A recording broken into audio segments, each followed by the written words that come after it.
Dans la vidéo précédente, vous avez vu les racines carrées et les racines cubiques. On peut en fait définir des racines énièmes pour n'importe quel nombre. Alors voici la définition. Soit x positif, on parlera de racines énièmes que pour des nombres, on mettra que des racines sur des nombres positifs. On a vu que pour les racines carrées, ça pouvait poser un problème d'avoir un nombre négatif sous le signe racine. Donc pour simplifier, on fera que pour des nombres positifs. Donc la racine énième de x, ce sera égal à y, si et seulement si, et x égale y puissance n.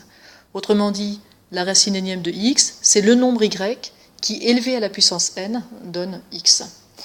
Une autre manière d'écrire ça, ce serait que ma racine énième de x, si je l'élève à la puissance n, je dois tomber sur x.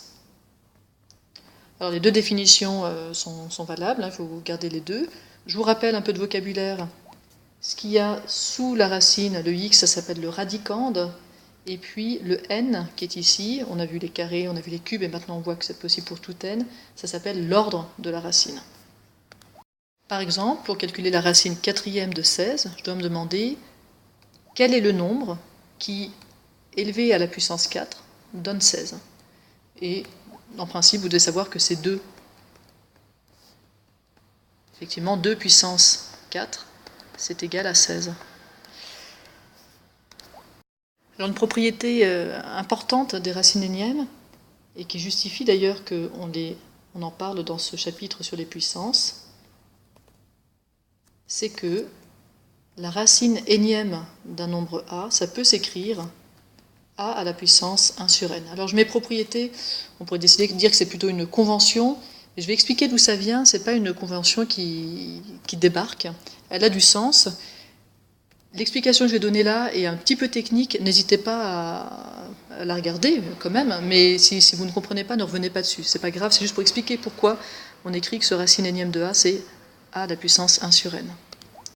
Et pour ça, je vais repartir de ce que j'ai écrit tout à l'heure, à savoir que la racine quatrième de 16, c'était 2. En fait, on s'en fiche d'ailleurs que ce soit 2.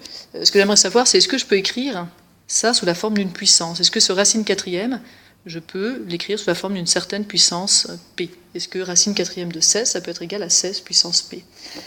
Alors, ce que je vais faire, c'est que je vais faire une petite opération dessus. Je vais élever tout ça à la puissance 4.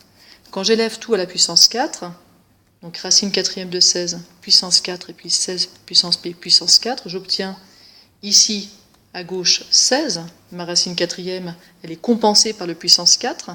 Je vous rappelle, je vous laisse revoir la slide précédente. On avait noté que, par définition, racine énième de a puissance n, c'est a. Maintenant, donc j'ai 16 à gauche, et puis à droite, je vous laisse revoir aussi les règles sur les puissances. A puissance n puissance p, c'est égal à a puissance n fois p. Donc à droite, j'ai 16 puissance 4 fois p, ou p fois 4.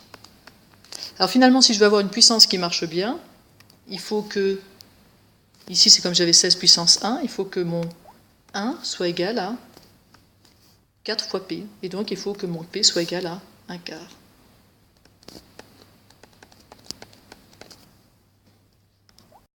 Voilà, je termine avec un exemple utilisant cette écriture. Si par exemple j'écris, on va dire 25 à la puissance 1 demi, eh bien ça veut dire que je suis en train de faire la racine carrée de 25. Le dénominateur de ma fraction s'interprète comme l'ordre de ma racine. Donc ça, c'est égal à 5. Je pourrais prendre aussi 81 puissance 1 quart. Ça veut dire que je cherche la racine quatrième de 81, qui est égale à 3, puisque 3 fois 3, 9, fois 3, 27, fois 3, 81.